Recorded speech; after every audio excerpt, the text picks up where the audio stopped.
What is up, beautiful people? We are excited to announce that we now have merchandise on our website. Coffee mugs, pint glasses, t-shirts, and more. Head to our profile, hit the link, and show us some love. We appreciate you guys. We're also accepting submissions for our segment, What's Your Deal? Where you guys send in a picture of yourself, your grandma, your roommate, and our co-host Cody will tell you what their deal is. He'll tell you their occupation, he'll tell you their hobbies, even name and age, and I'm telling you, he gets real close. So send a picture, send a bio. We can't wait to see it. We love you guys. Let's go. Exciting news, everybody. I'm off for a week due to the birth of my son, but rather than make you wait, Matisse was able to sit down for a conversation about all things movies and entertainment with Lucas from Lucky Boy Reviews. We'll be back with the usual squad next week, but please enjoy this happy to be here one-on-one. Let's go!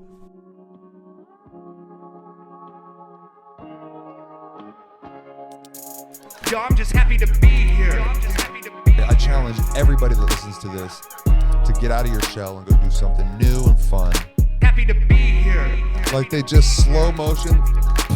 Do you see Zach trying to pretend like he doesn't watch cake sitting videos? Happy to be here. There to exorcise the demons. Wait, so your swan man is Our an exorcist? our Schwan delivery man that brought us bomb pops and chicken nuggets is there to perform an exorcism.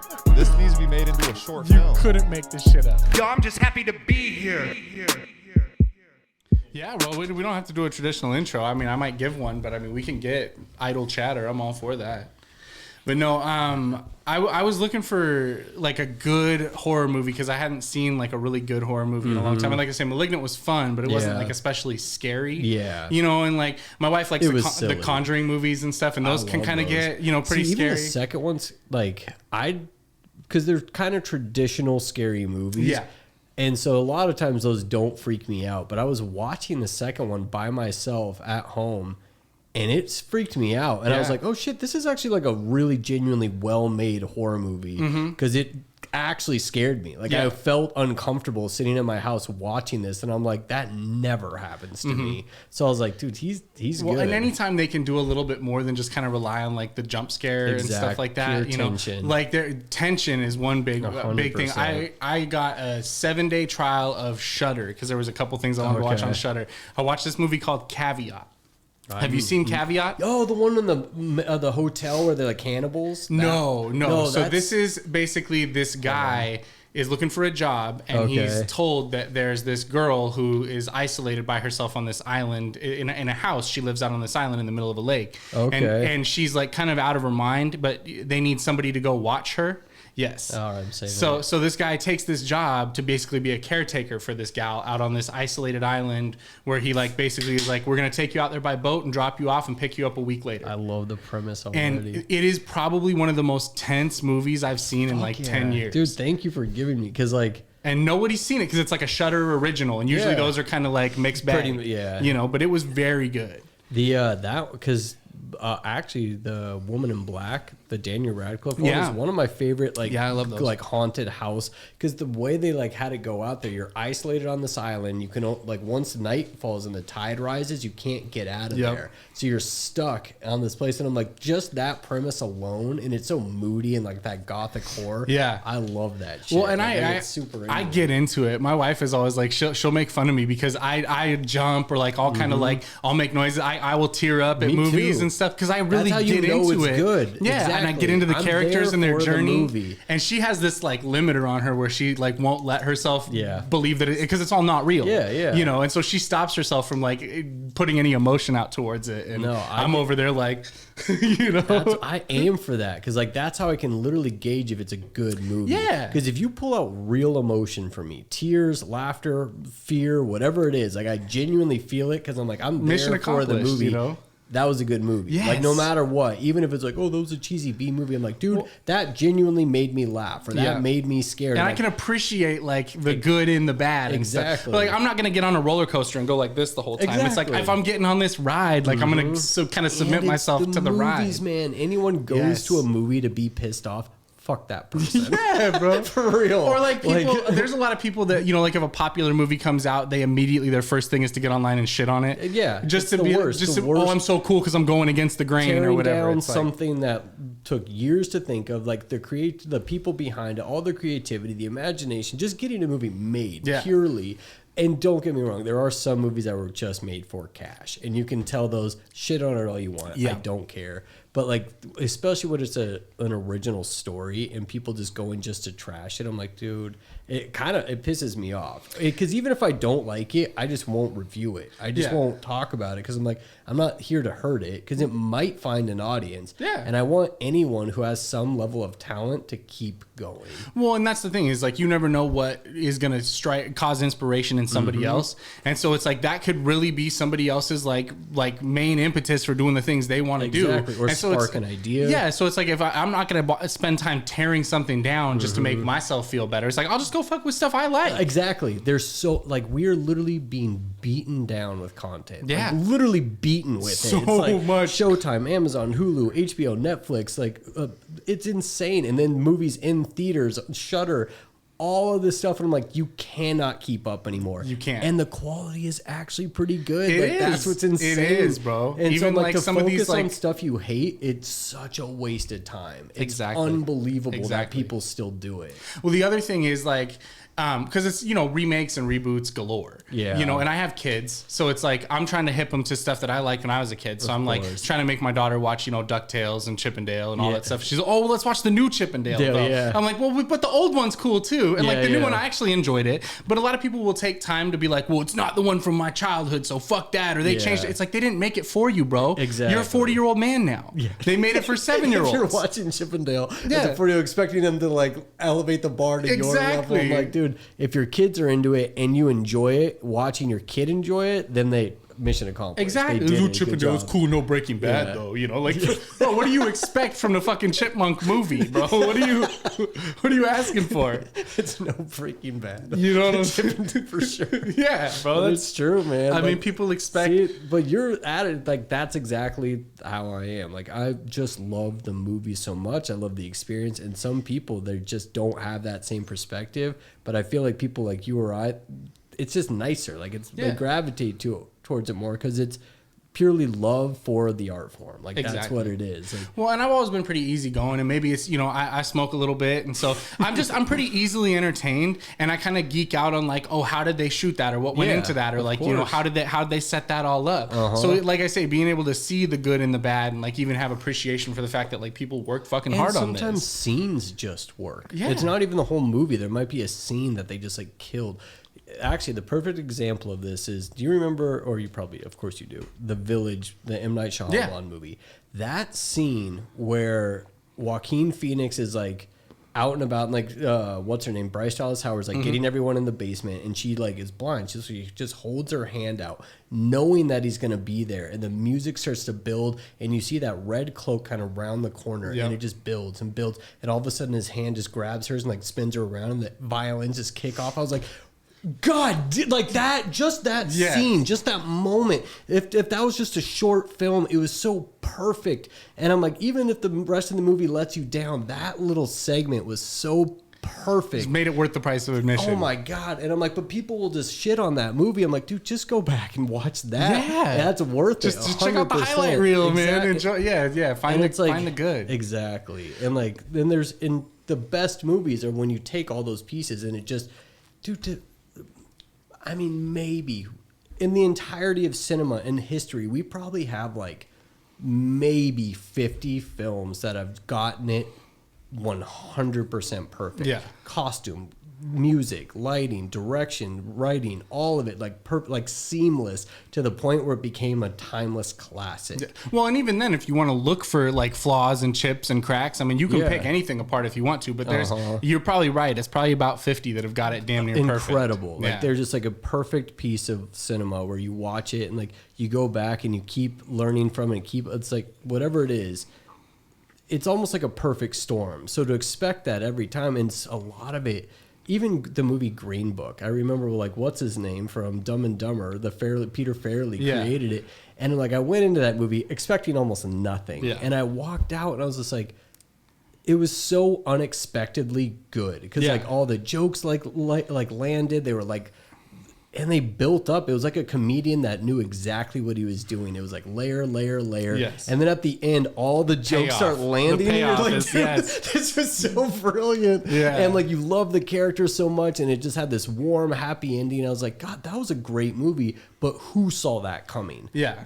Nobody saw Green Book from Peter Farrelly being the best movie of that year. Yeah, exactly. And I genuinely think it was. Like, I loved that movie. Yeah, that was a great film. But yeah, it's cool when that happens. But that's why I see everything and kind of judge it for myself. Because even if people shit on, I'm like, I'll probably like it. Yeah, I'll probably be able to find. Well, and that's not everybody can take the time to really like appreciate everything that went into it. They see the hour-and-a-half movie or whatever, or 2-hour movie, and think, well, you know, whatever. But it's like, bro, that took years. That took writers and costume design and set design and all these people putting that together and like really putting thought into that. There's got to be some sort of redeeming what was quality. Their budget level on it, like all of it. And even if the budget is low, being able to recognize, look what they did with like almost fucking nothing. Yeah. Like, look at what they like put together with duct tape and cardboard. Exactly. I got a lot of appreciation for that. And sometimes the movie just isn't for you. Yeah. And like, I kind of always go into the movie like, as what is its intended audience? I'm like a almost 40-year-old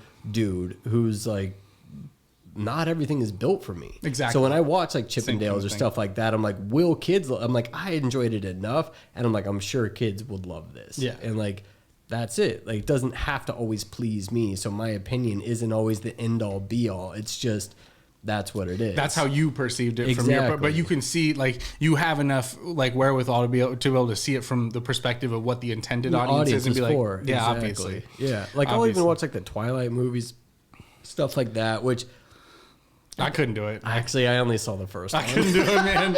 I couldn't do it.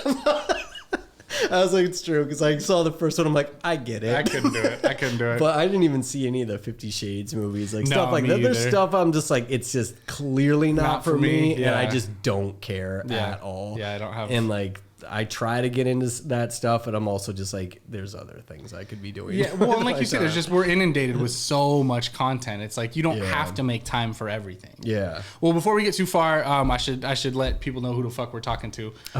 What is up, beautiful people of the world? My name is Matisse, not ExZac Change. Also, Mike Barnes on Facebook, because they always make the fucking jokes. So I feel like I got to carry on the tradition. Our host, Zach, is out this week because he's having a baby. He had a baby. He's a papa now. Cody's also taking some time off. So I am here with Lucas From Lucky Boy Reviews. from Lucky Boy Reviews. Yeah. What's up, man? Dude, it's nice to actually have the time to like come in and do this, or do it, have whatever the outside forces were with the babies and all this stuff. I'm like, dude, I would love to sit down and talk movies. Anytime we get a chance to do that, and like I said, I spend a lot of time. Usually every week I do a segment called Matisse's Releases, where I'll talk about like new music that came out or new movies, new things that I'm watching or fucking with. So that's kind of my position on the show. So it's perfect that it lined up that I was the one to be able to be here with you today. Yeah. So I was talking to Brennan, and I know we had kind of met like one other time before, but you're not like from the area, are you? You're not from Spokane? I was raised here. You were? So I was from like 4th grade through high school. I was here. And then I've been gone for about 20 years though. And I would always come back. Like every year I would like. Spokane's a black hole. You can't avoid it, bro. It's going to suck you back in eventually. My parents always told me. Always. Since I left, they're like, you'll be back. You'll be back. And I remember my dad moved back when he was around 40. Yeah. Because he raised us in Northern California until I was in 3rd grade. Oh, okay. And then he moved back. And I'm almost on my dad's same path. Yeah. Which scares the shit out of me. Yeah, bro. I'm like, dude, I don't want to I learned a lot of what not to do from my dad, so I'm kind of trying to. But then I'm also like turning, like, I think that's just the curse of like the sun. Yeah. It's just like you see it like all, and they always want better for you, but you end up following those same the exact tracks. same tracks. Yeah, And I'm like, no but shit. yeah, so I came back. I'm 38 now. Moved back to Spokane. In Spokane, it's exciting being here. It's exciting being back at this time right now too, because it's evolved a lot. It's changed a ton, and there's a real creative energy kind of coming out of here right now between like restaurants and the comedy club and all this stuff. And so the movie element to it, it's there, but it isn't like I know it could be better. And that's kind of why I'm like, all right, what can I contribute to Yeah. being back in Spokane? And that's it. And now we really only have, as far as independent theaters go, Like Magic Lantern. the Magic Lantern and the Garland. That's yeah. it. And the rest is kind of chains or AMCs or Regals Mm-hmm. or whatever it is. So I'm like, all right, how do I contribute? And so that's why Brennan and I started doing this thing with the Garland. And it's been really fun, just kind of like coming up with ideas and thinking about it and like watching those nostalgia movies. Like, Yeah. and then doing stuff like this, talking about it and like flashing back to those memories you've had of like why they're important, why you're coming back to a theater to watch it again Yeah. in a community, like around the people that are closest to the building. Like That's nice. and it's fun, man. Like it's just, I don't know, as much as Netflix and Hulu and Amazon and all that stuff, it's nice binging stuff. But there's still nothing better than the theater experience. Exactly. There just isn't. No, and I totally would agree with that. Like with the pandemic and everything being shut down for so long, it's Yeah. like it was so easy to, HBO Max is hooking you up with the new releases on streaming, and it's like, oh, maybe this is just the new way. Like I got a 50-inch TV at the house or whatever. Maybe I don't even need to go to the theater. Yeah. And then as soon as I was able to go back to the theater and back. see a movie back in Yep. theaters, I'm like, oh shit, okay, the smell of the popcorn, Yep. the rumble, Oh my the God. Dolby hitting, like all the Dude, stuff. it's an experience. It really is. is. That smell of the popcorn, like every time I'll even walk by the building and it hits me, I'm like, what movie's on do I right got now? time to- Yeah. yeah. It's like, I just want to, it's my favorite thing in the world. Like that's it. Like it's always been movies for me. Always. So it's like the entire experience. And then, because you never know what you're going to get. Like Yeah. we were kind of talking about earlier, like you show up to this movie and yeah, it could be bad. But when you get those like little diamonds in the rough, those moments where you're just like, you walk out and you feel like you're floating because you just saw a badass Yeah. movie. You found something new to love. Yep. And I'm like, Like, oh, I want to tell people about About it. this, I don't want to tell them exactly. too much, but I want to tell them, yo, you you gotta get see excited, this. So we can- exactly. yeah, no, I definitely. And there's the friends who overhype things, but there's the people who've seen enough, and you begin to really trust Yeah. their opinion Yeah. too. Yeah. And so those people are special, especially with so much content. I don't have kids, so it's like my opinion all of a sudden became something that people would at least acknowledge. Well, I'm sure your because- opinion probably aligns with a large swath of other people that are kind of like-minded And I'm not like, because there's critics and there's people who are like, they only like the really artsy kind of like Yeah. that type of film.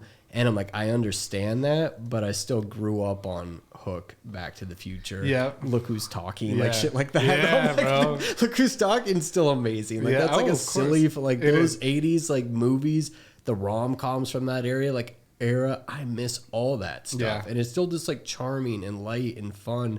And it's like on a summer afternoon where you're just like out and about and you pop into a movie and you watch like a Woody Allen film or something like that. And you walk out and you're like, dude, it's just a nice day. It's like a nice way to spend your afternoon.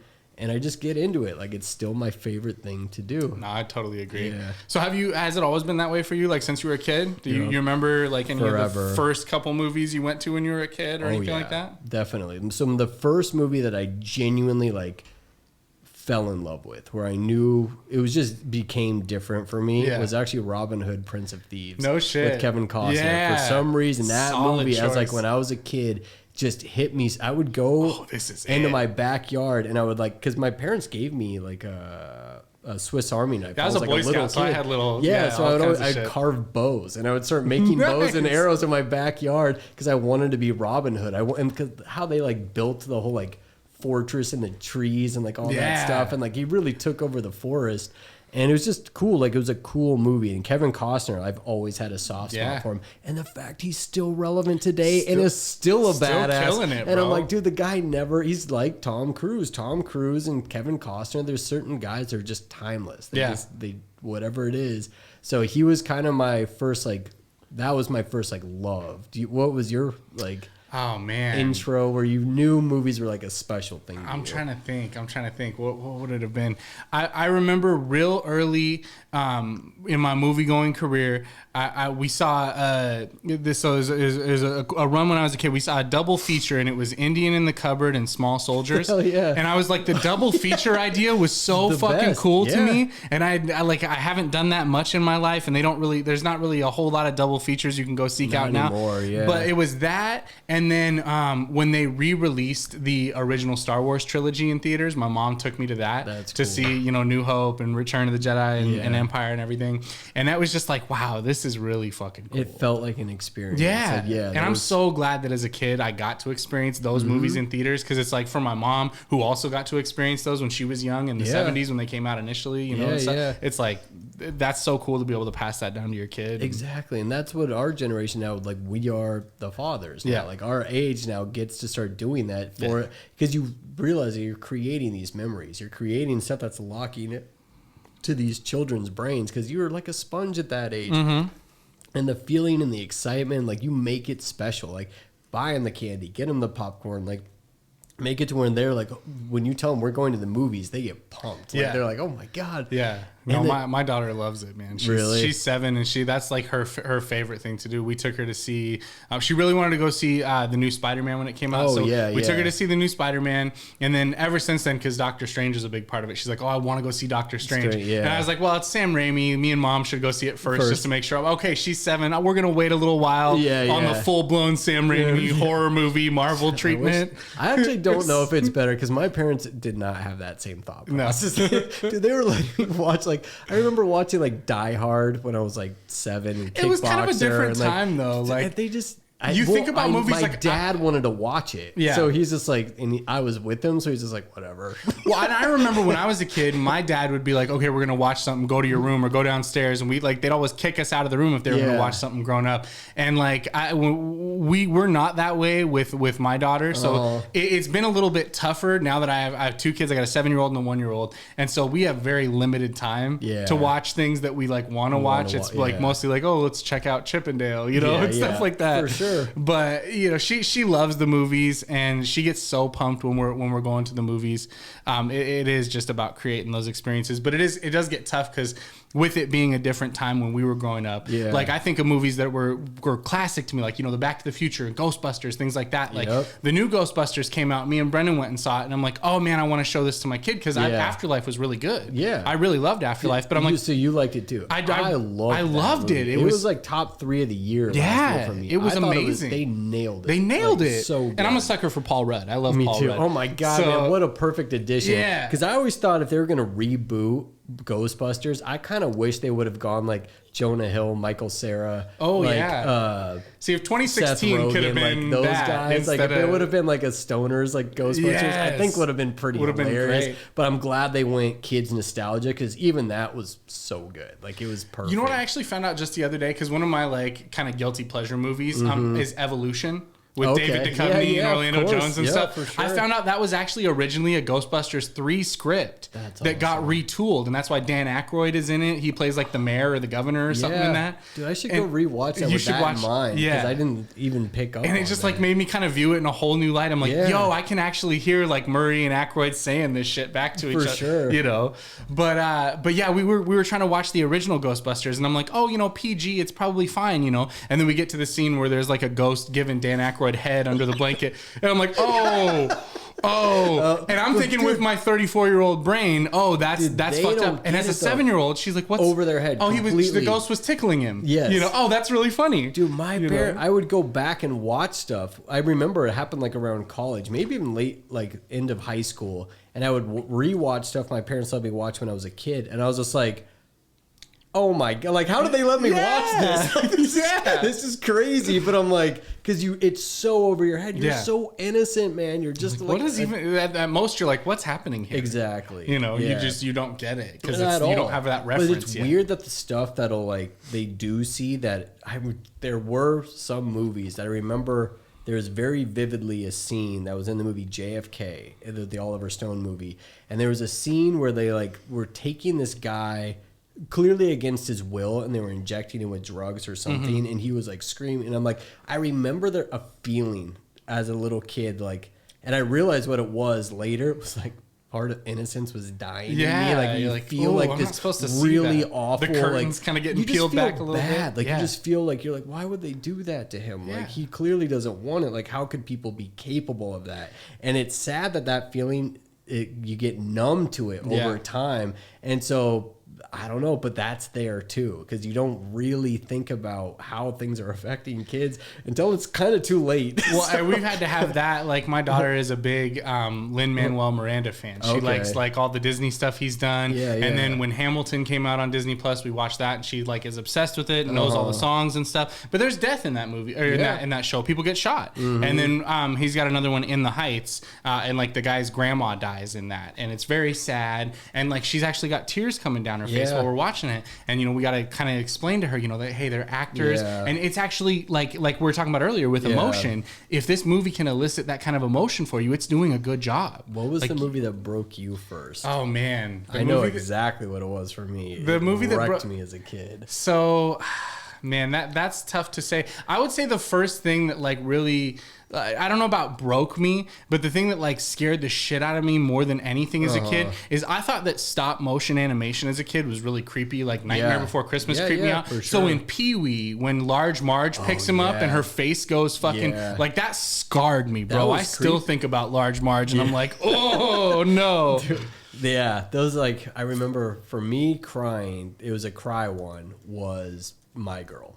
Oh yeah, dude. That's like rough. When I first saw that movie and like walked, like my parents were probably like, dude, we should not have brought him to this. Because Macaulay Culkin was like my hero from like Home Alone and like Uncle Buck and all that stuff. And then all of a sudden, like, and that's kind of that my age. That was like our first real grasp of death. Like you could lose a kid your age. And I just remember thinking it was so unfair because he went back to go get her ring and got stung by bees. I was like, that I think wrecked an entire generation. Yeah, I'm sure it did. But I remember bawling my eyes out leaving the theater. Like it was a very vivid memory. No, I think as far as like emotional ones, when I was a kid, we went to the video store and my mom rented Simon Birch. Oh my God. And What Dreams May Come.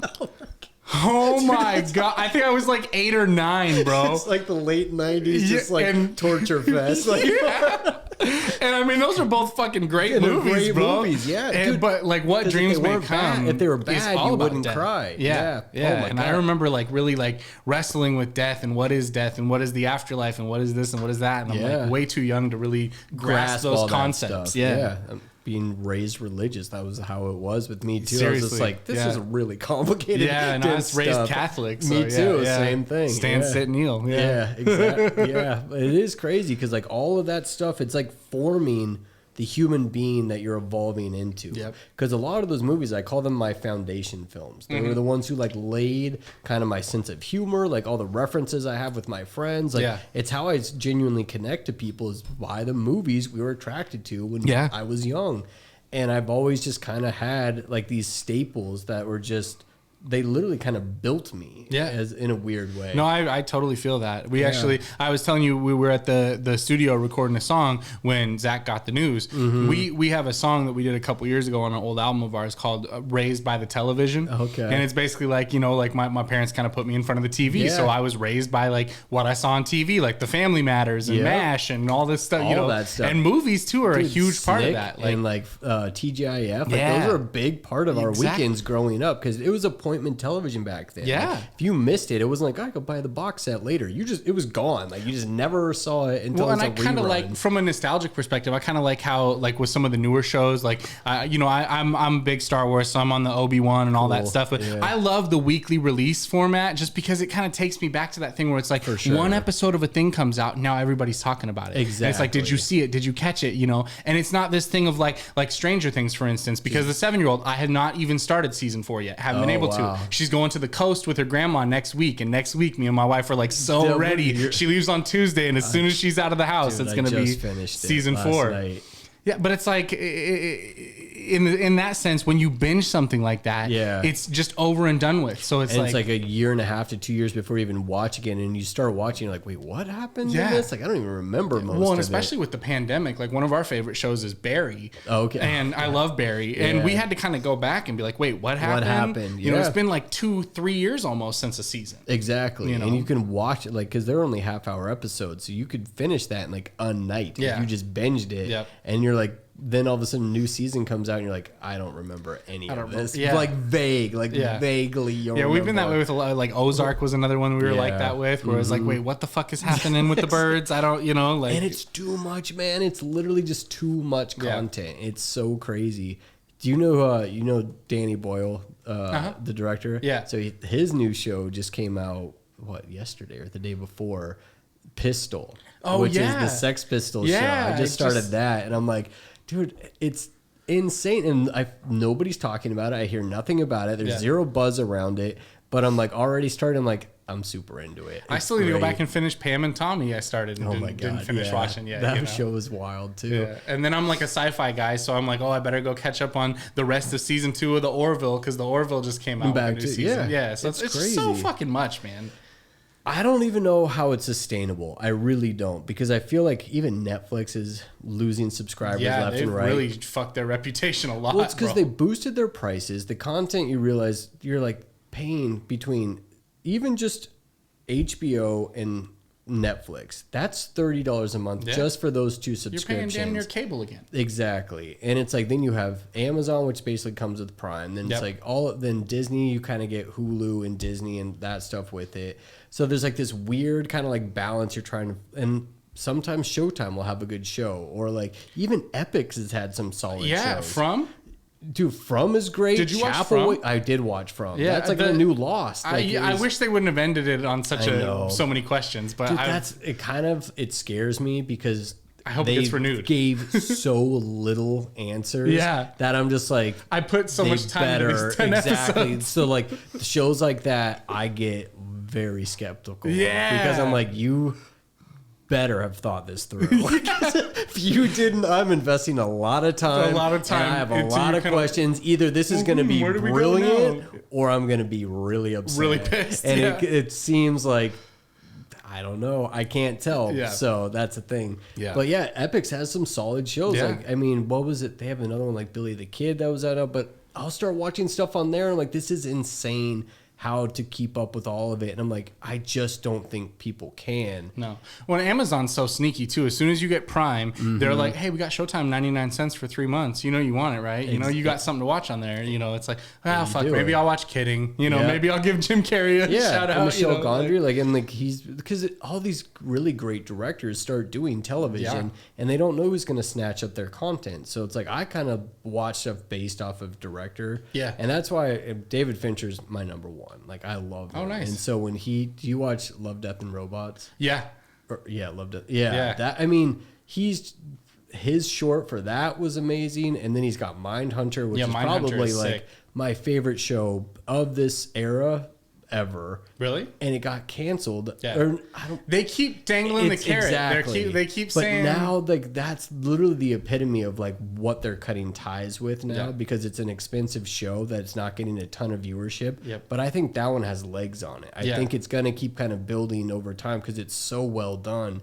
But we're gonna start losing stuff like that because it's so open nowadays, though. Like, and fans have so much pull with what they can do. Like, there's been so many shows that have been revived from the dead multiple times on different platforms now. It's like it's anybody's game. It's so you know true. what I'm saying? So like, anybody could pick that up. I don't know. And he's so deep in bed with Netflix because he did Mank for them because they kind of let him, because he created House of Cards, was their first show.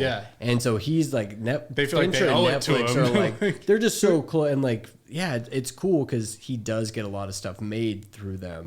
But I just want oh my god, man! Just the opening of like the BTK killer, like how you get those little segments before each, and then it's supposed to be a 5-episode or 5-season arc, and we're only 2 in, and it just like died, and I'm just like, they can't do that. They can't do that to me, please. So I don't think I've ever been more disappointed. Hearing, but I also don't think it's really done. I do think it will come back, and it'll be even more monumental, and at that point, all the anticipation and the buzz is like, because it's in the culture now. Like, it's just out there. So if it is announced it's coming back, that buzz is gonna radiate. And no, totally. I think that's kind of what it needs. It's like Chappelle leaving. Like when he came back, all of a sudden it's like a huge monumental thing. That's the best thing he ever could have done, honestly. Exactly. It's like, if you're thinking smart, you know, you turn down that quick money and you set up your legacy. Really is what you do. And he did. Real integrity, real credibility, and Fincher's got that. Yeah. So it's like,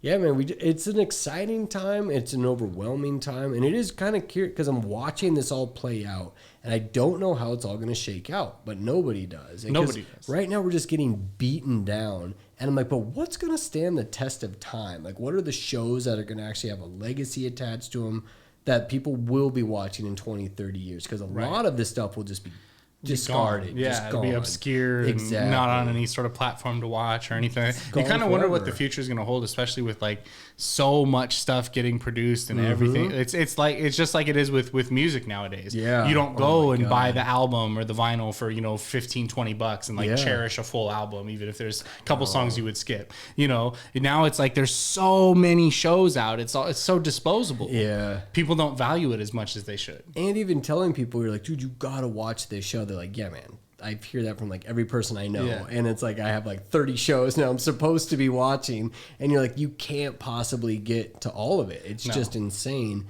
And so it is. I feel like people are becoming more and more niche. Like they're breaking off into like these little tribes of like, because if you're into a show, you're like super into it. And like, but that's it. And then you kind of get one thing that you're really into. And then there's all these like subsets of that too, which is and kind of crazy. It can be tough too. Like there's you really connect with the show, and then you want to share it with somebody, and you tell them about it, and it's like, yo, man, you got to watch Black Mirror, and then they go watch the first episode, and the guy's fucking a pig, and it's like now when I recommend Black Mirror, I tell people start on episode 2, please. Like you can get to episode 1 later. It's like a Twilight Zone. It's not like you have to watch one first. Brilliant. Yeah, and I love that they said they weren't going to come back during 2020 because they're like reality has become Black like Mirror. Too much shit, bro. Man, I don't think I could have handled it. Yeah, we don't want to be responsible for any deaths. It would have broke people. Yeah. And I'm like, people were already fragile. And like that show is just like, it's brilliant. Yeah. It pushes all those boundaries, but it's all the stuff we fear. Like it is. It's all stuff that could really happen. Like we were talking, I think, a couple episodes ago about how China's got social currency enacted now where you get points for the actions you take and things like that. Yeah, social credit score. That's scary shit, man. It's so close to our reality. It's unbelievable. It is. And I'm like, that show, I'm like, it's kind of our generation's Twilight Zone. It is. And they've got their finger so on the pulse of like what could possibly happen. The things that will really scare the fuck out of you. Yeah. Going back and watching those series like 50 years from now, that'll be interesting. Yeah. How much stuff did they get right? It was even like when we watched 2001 Space Odyssey, because I'll go back and watch it, and some of the stuff that was in there, he actually got right. Yep. And some of it, they were way off. Well, some things you don't have a frame of reference for, like a lot of the technology. It's so funny to watch things from like 20, 30, 40 years ago and see what they thought current technology would be like today. Exactly. And but just who predicted it correctly? Yeah. Like who got the most right? Because like everybody's kind of got their vague like idea of what they think the future is going to be, but we have no clue, like zero. But people, that's why I like sci-fis, because they're kind of throwing darts at it. Like they have like these.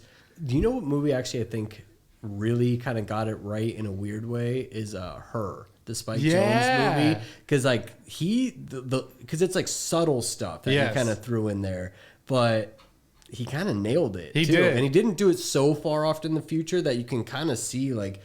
Because what was that, 2013? So, yeah, and it was pretty accurate. Yeah, like, there's scarily hints accurate. of that stuff happening now and things Exactly. like that. I mean, there's I work a day job, so a lot of times I'll have Netflix, kind of playing on a second screen because I work from home, so no one's really monitoring me or whatever, so I can get the day job stuff done while I'm catching up on stuff. Yeah. But a lot of times I'll watch Twitch because I have either people that are playing music or playing video games and stuff that I'll watch on there, and they have a lot of people on there now that aren't even real people. They're like these VTuber avatars that are computer created characters that they're rigged up to like motion capture, so their mouths move while the person's talking, so it's a real person operating it. But it's like a digital anime girl or like a digital like video game character, and it's like that stuff's not far off. I haven't even gotten into that world at all, because I always feel like video games is even further ahead than like a lot of the movies. It's wild. Because it's like video games are making so much money. Like Yeah. Hollywood is like I think it's like 20% of what video games are making. So it's like everything pushing the boundaries of an industry. It's all from video games. Virtual reality and all that Exactly. stuff. It's Dude, we're all gonna be heading in sitting in such helmets like surrogates. weirdest direction. You know? And it's weird that I don't know why. It's like very personal to me, but I'm so resistant towards it. And It's I don't good, know though. why, because I'm like, I want to start heading backwards. Yeah. It's like, I want to go back to the 90s. Yeah. Like, I even started Late writing 80s, down, early 90s, Dude, yeah. I want to like, I miss video stores. I miss bookstores. I miss like your Friday night going there. And, I like, do too. all that stuff. Like It's comforting to me, man. It's- It's like it's going there exciting. and like looking through the shelves to pick out the new release, physical finding out they copy. don't have it in. Yeah. You're like, will you check the return bin, please? Like that type of calling them. I would even call them, like annoy them. please. Like I was like, but it's like that. I don't know if like those memories are so special to our generation, and this new generation, they're not even aware of it. They No. don't even know that at all. No. So I'm sure there's an element that's happening right now to them that they'll miss when that's gone. But I still feel like we've just entered a whole new reality. Yeah. And I can't tell if I actually like it, but in my mind, or I kind of don't. And I don't know why. It's That's the- like the overall feeling I have about For it. me, the hesitancy is, and I don't mean to get like, oh, you know, my generation worked so much harder, because we're talking about media Yeah. ultimately, which whatever. Yeah. But it's like the instant gratification culture that we have now, where it's like likes, and I can have things at the palm of my hand. I can Yep. pull up the laptop and be streaming right now. Yeah. And I don't have to wait. It's not appointment TV. I told my daughter about appointment TV before the days of DVR. Yeah. You know, if you missed an episode, you had to wait and hope to fuck they aired it again some other Exactly, time. just And to she see like got upset for me. She was like, I'm so sorry. You had to. I'm like, no, you don't. Like the anticipation was Yeah. was good. Yeah. And making sure that you got all your stuff done in time to be in front of the TV by 8 Dude, p.m. you were like the kid who didn't see it. You were like irrelevant. Yeah. Because all the other kids could talk about Making it, and get all inside excited, jokes and talking- you're like trying to be like, I saw it too. You're like, dude, and you're lying. Yeah, yeah. Yeah, no, It's totally. wanna I be cool remember when too. that happened. Yeah, and yeah. especially if like your parents wouldn't let you watch a certain show. So like you were bad. that kid. I was just like, oh man, like, but that's a whole different generation. And maybe it's just because I experienced it. I still think it's better. I just don't know why.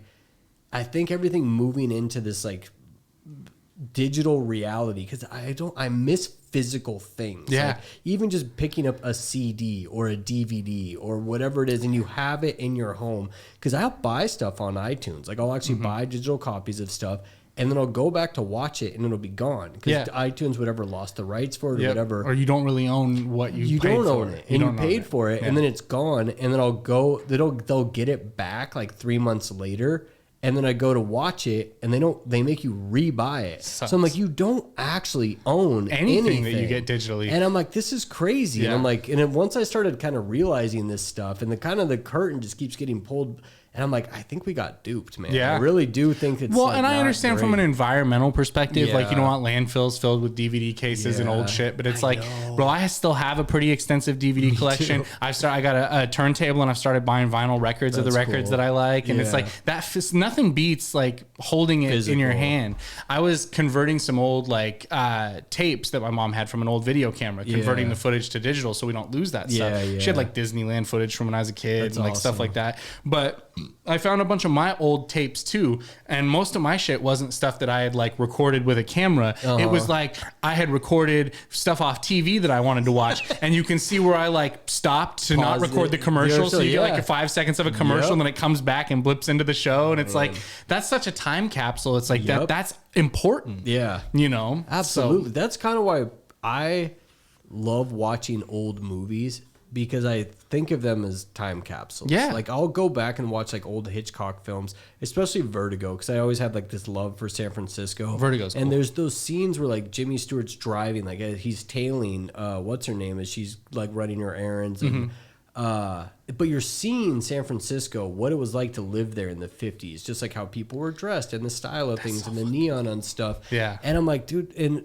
I think it's important now to kind of think of movies as time capsules. And there's certain directors, they really capture a space. Yeah. Like they'll capture the era and the time and they'll kind of nail it. Yeah. And so it is when you go back and like, because we're going to be old men one day. And Yep. you'll go back and be like, dude, that movie nailed 2022 Yeah. or like 1994 or whatever it was. Yeah. We went and saw Once Upon a Time in Hollywood in theaters, and my buddy he fell asleep for about 10 minutes of it because it's as a movie, it's not Tarantino's best movie by a long shot. See, but the to way me that it he, is. it's, and I would almost love agree it, with man. you It's because my- the way that he captured the You're setting living and in the, 1969, bro, dude. You were literally it's spot hanging out on.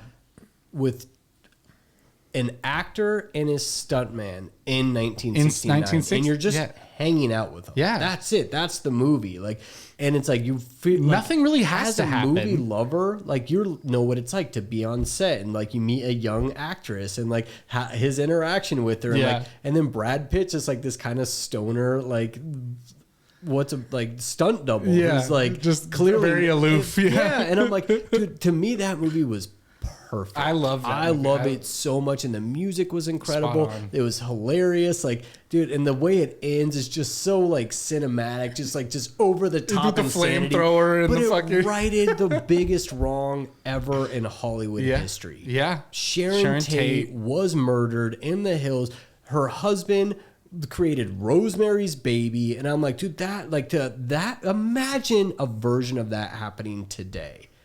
That would be the equivalent of like Jennifer Lawrence. We just wake up tomorrow and she's been murdered by a cult. Yeah. Like we're like, what the fuck just happened? The Like, Scientologist holy got J-Lo. shit, like that's crazy. But that's what, and that Tarantino righted that wrong in Yeah. a Hollywood ending sort of way, where it's Yeah. like, dude, he punished those people in an insane It was way. that righteous and it retribution, was so man. fun, and it's just like you love these characters and the way it ended. I honestly think that movie's perfect. I do like, too. I love it so much. I do too.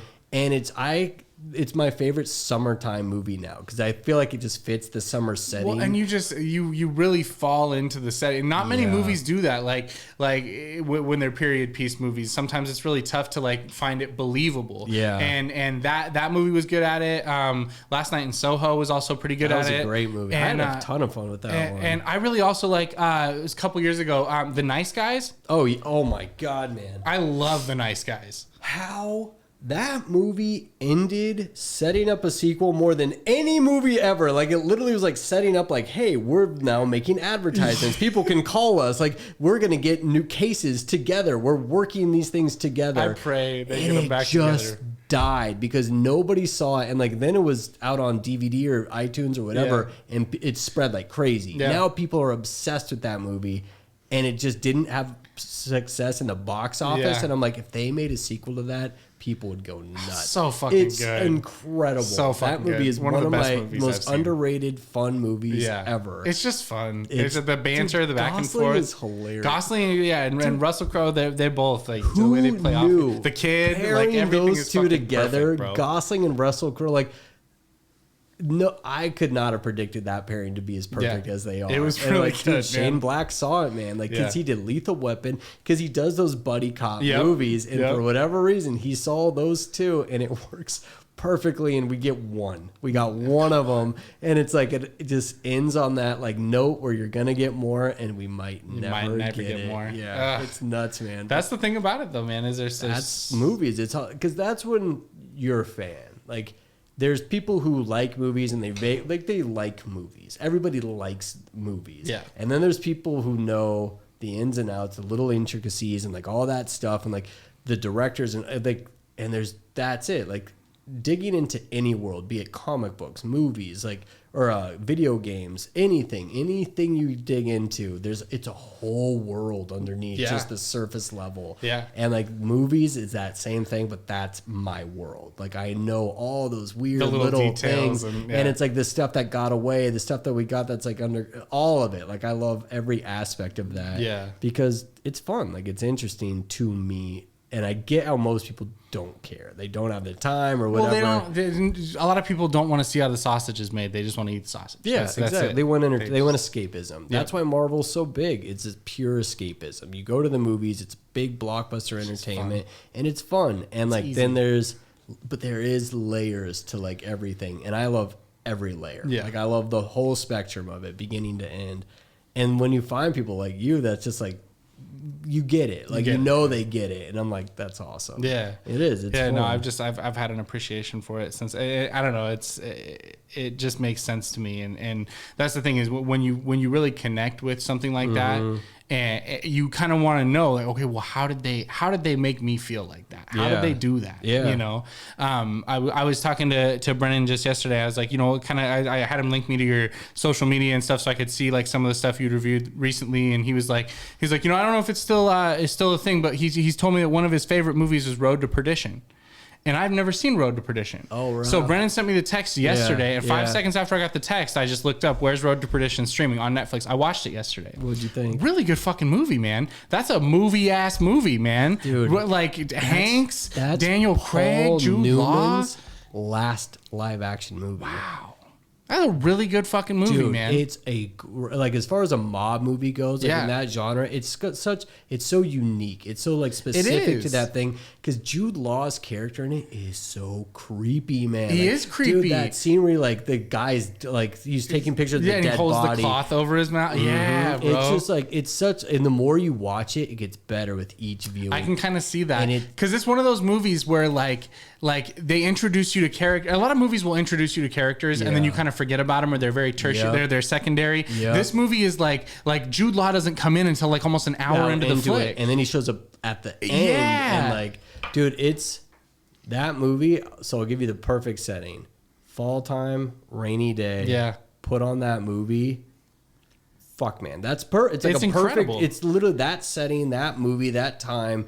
And I'm like, especially if you have a fire going and you're watching Road to Perdition, like that movie, it's incredible. It's like and one of my all-time the kid, favorites. Tyler Hoechlin or whatever, he's like Superman on a CW show now. He was Teen Wolf for a minute on like another show. Yeah, but like the fact that it's like just a really Craig, good mob movie, and then out of nowhere you have these like really wholesome moments where Hanks is teaching him how to drive, and like they're at the diner, and he's like, "I want $200." He's like, "Could I gotten more? You'll never know." No, exactly. I love that, bro. Beautiful. It's just it's a beautiful heart. It's the spectrum. It's all of it because it's like everything is in there, and it's just one of those movies that again. So he made that. Sam Mendes directed it right after he did American Beauty, and it was kind of like for whatever reason people kind of thought of it as a letdown at the time. And I never thought. I was in love with that movie from the first time I saw it. Really good, and I man. keep watching it, and it's like one of those movies that almost feels timeless to me. I keep returning to it, and it just gets better and better. Well, and all the pieces in it just fit so well, man. Yeah. They fit so like when they get to the beach at the end of the movie, I'm like, okay, there's something. Like I felt real suspicious. I had that pit of the stomach feeling. I was like, they're not gonna end it with him just chasing the dog on the beach and everyth's gonna be fine. And I'm like, wait a minute, what the fuck happened to Jude Law? I know he got hit with the glass, but like he didn't die.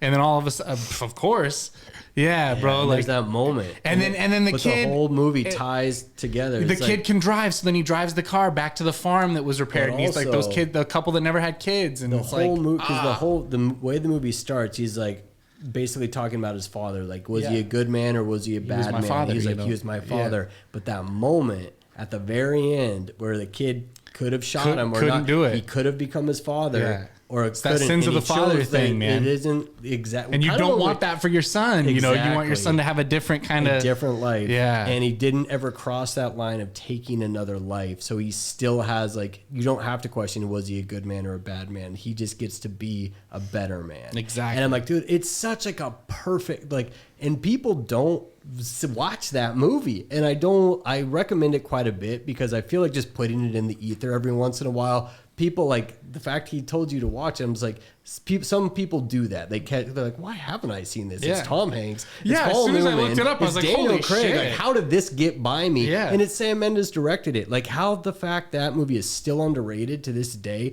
and it's Paul Newman's last live action movie ever.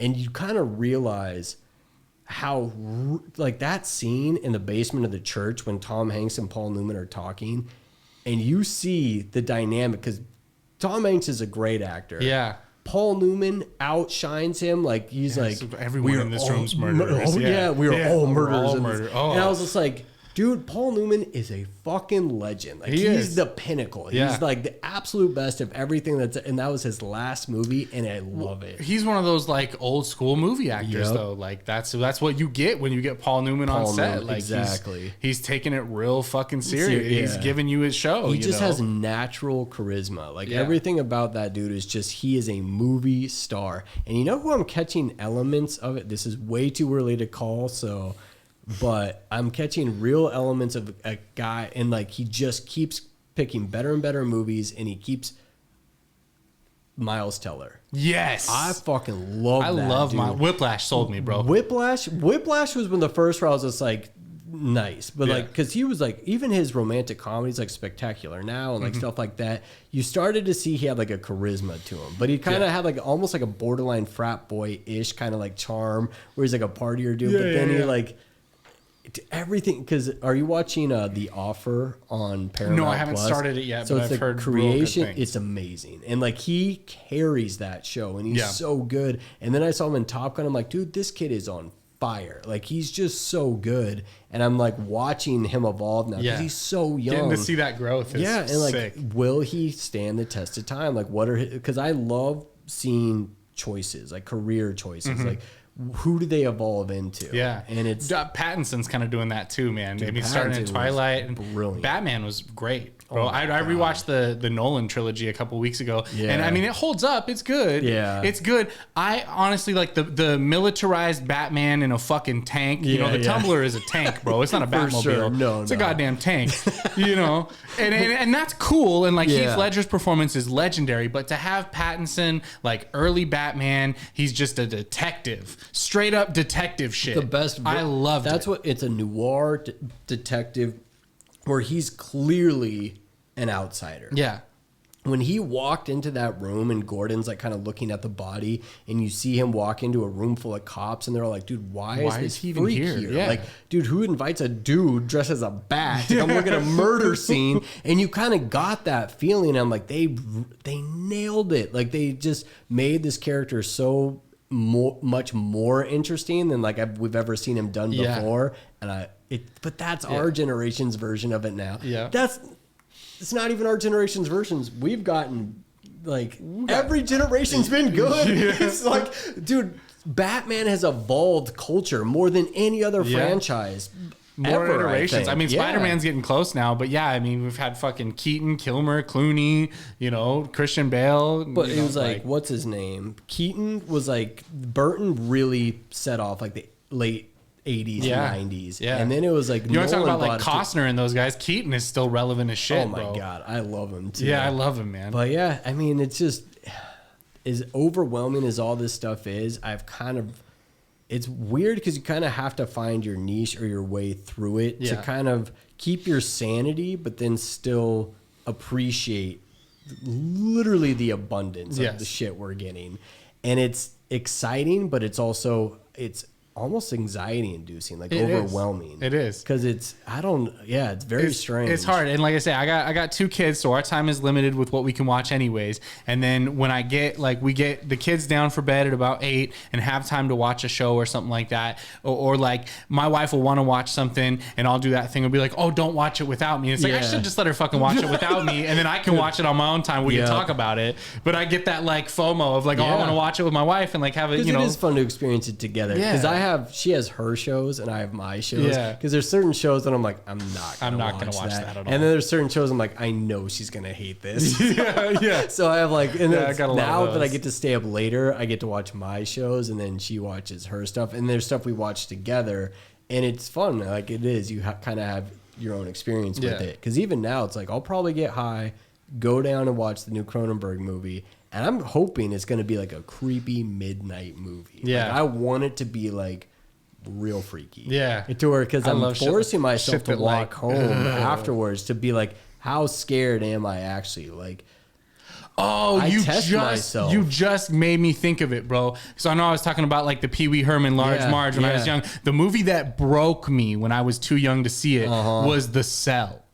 The Cell. Oh my God. When You he's watched- winding did the you watch that with intestine. your friends or by yourself? I watched that with one friend. Me and one friend. We were probably like 9 or 10, and we were in his basement and like watching him wind the intestines around the little spike and like bro, that movie fucked me up. Dude, I think because you must be a little bit younger than me then, because I think I was like in high school, and that movie fucked me up, and I was in high school. Yeah, I was too young to watch it for sure. Like, dude, like when they gave him the little teeth, and like that thing was like sitting on the like the throne up there, and then he like stands up and moves, because he'd always like yell, and he was like just big and intense, and how the whole like walls were kind of his cape, and they like closed in on him. It was just like, it was so visceral and just and the nuts. horse, the horse that gets sectioned and like, because it's surreal. Like it's a surreal horror movie that clearly, and like, dude, he bleaches the bodies. Like every aspect of that movie is nuts. Like it's real crazy. And yeah, if you watch that at 8 or 9, it's like 9 or 10 probably. It was too young for it for sure. J-Lo and Vince Vaughn, who became a comedic actor after that. Yeah, like, it's such a weird cast. But then Vincent D'Onofrio or whatever. D'Onofrio. I can never pronounce his name right. He's a killer, bro. He's such a killer. He's awesome. Like, he's been around, and like even him. Did you see the movie he did with Vince Vaughn also, where he was like the older brother, Breakup with Jennifer Aniston, and he kind of plays it like awkward. I'm like, dude, he can act, man. Like he can do this. He's got range, man. He's got range, and I still feel like he's underrated. Yeah, like people know who he is. Well, now because Kingpin and shit, he's getting more, more recognized by young. But that's awesome, man. I wanted to ask you, because I know we talk about being able to like see the good in the bad and stuff like that. What is your like guilty pleasure? Like, I know this is probably a shitty movie, but I just love it. But like many movie like that. My favorite movie of all time makes people upset when I tell them like what that is my favorite movie. Yeah, it's Vanilla Sky. Oh my, Tom Cruise.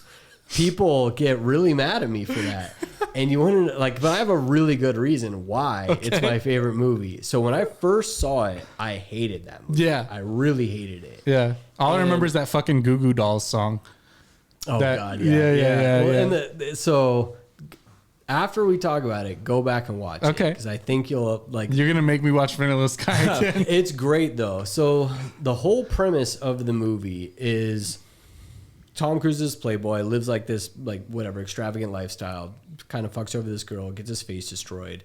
And there's that moment where he loses his identity completely. And he gets to choose to live in like a lucid dream.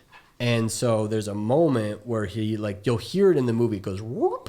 It's like a noise like that. And every moment from that noise forward is not reality. Oh, I love that. So I love shit like that. And then at the end, when he's going up the escalator, and like they're explaining to him, like, "Hey, you're in a waking dream now, and like we're gonna wash your brain. You can restart it over, or you can enter reality." And you kind of realize what he was doing.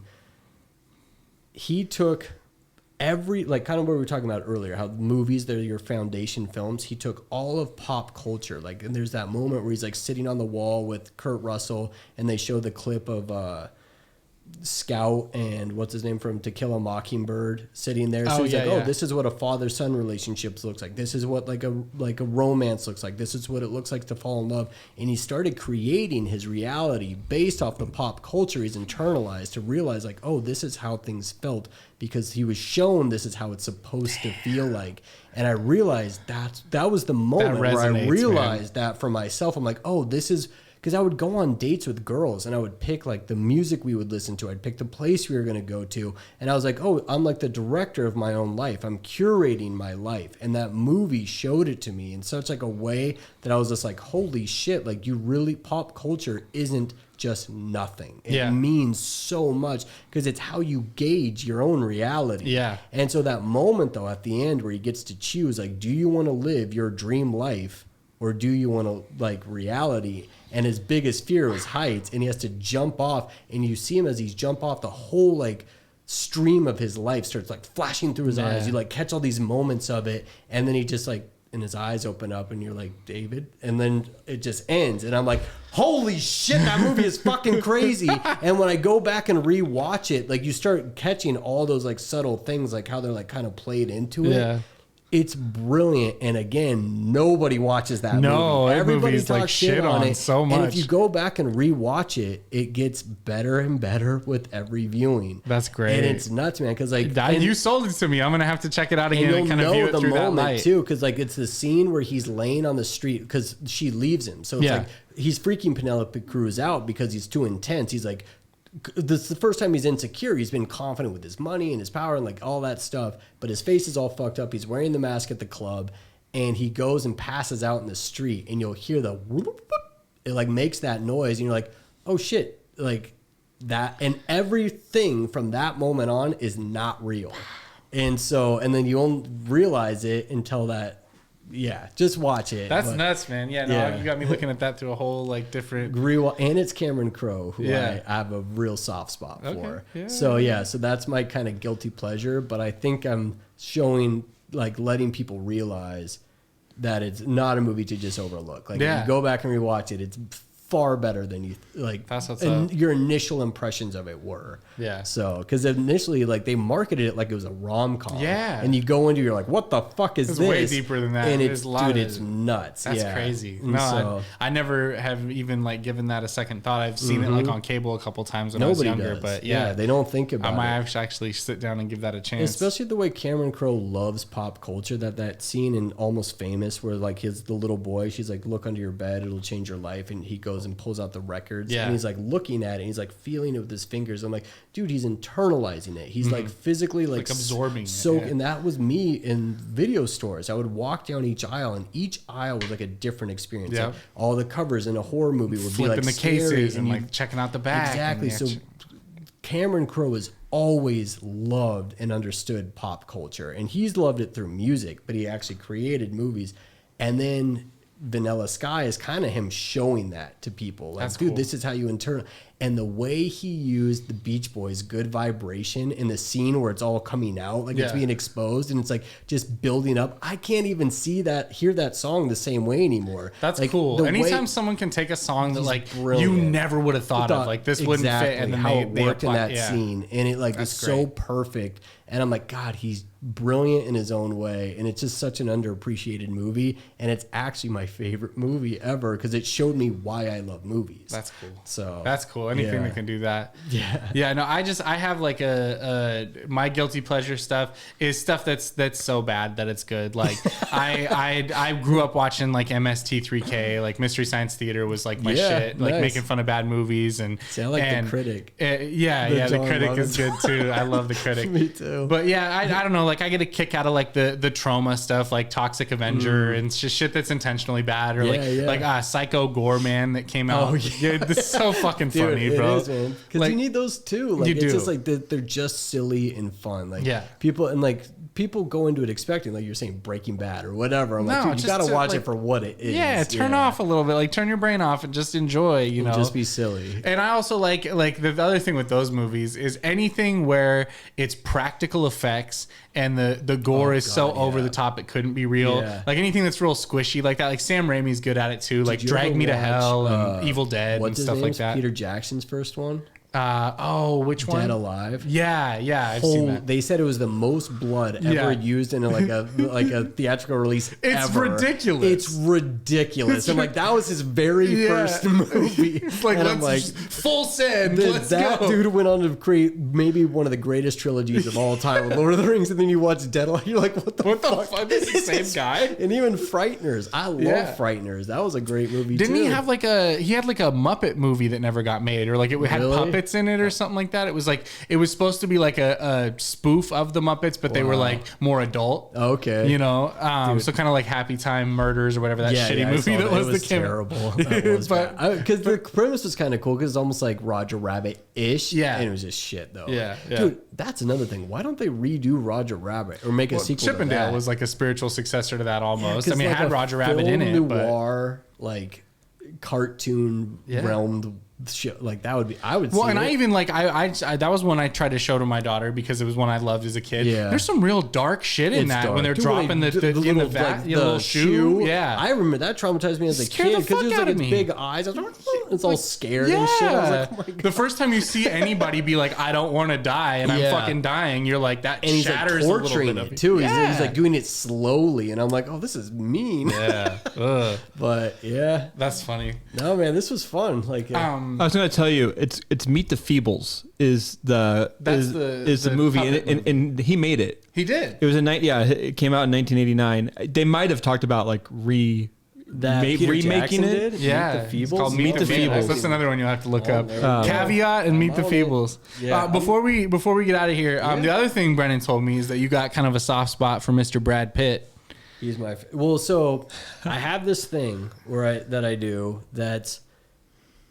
I think Brad Pitt is this generation's Paul Newman. Okay. I think so. It's like I think DiCaprio is this generation's Jack Nicholson. Yeah, I would agree with think that. Tom Hardy is this generation's Marlon Brando. Oh. So it's like I have kind of like these parallels. Allegories, that I see. yeah. Because it's like they're almost like George Clooney would be like Clark Gable. Like they have Oh, like that yeah. kind of look and that Yeah. like, aesthetic to them. Like the Good call out. so, and I have a whole list of these. I have like probably like 30 of them. And Brad Pitt, so Paul Newman's my number one. Yeah. Like top. And then Brad Pitt is this generation's Paul Newman that I was raised with. So I get to watch his career unfold. Paul Newman, I was catching the end of it. And Yeah. Yeah. So And it's now kind of Brad like, Pitt, you've kind of got to see from he's like the just inception. everything he does. Like I've loved watching his career evolve because it's funny, man.